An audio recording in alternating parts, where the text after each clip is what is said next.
मनाचे श्लोक. श्लोक 43. मना सज्जना एक जीवी धरावे, जनी आपुले हित तुवा करावे. रघुनायका वीण बोलो नको हो, सदा मानसी तो निज ध्यास राहो.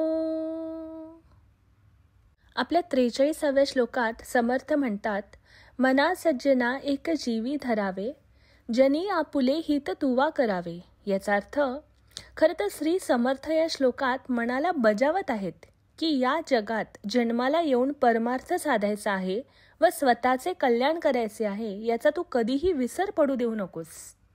याविषयी प्रत्येक क्षणी जागरूक राहा, तरच मनुष्य जन्माचं सार्थक झालं असं म्हणता येईल.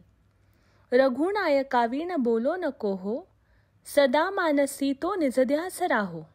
याचा अर्थ, हे मना, श्री राम नामस्मरणाशिवाय व्यर्थ जिव्हाला शिणवू नकोस. काही बोलायचं असेल तर फक्त श्री रामाचा जप तू कर व त्याच्या भक्तीचा ध्यास मनी सदैव असू दे. धन्यवाद.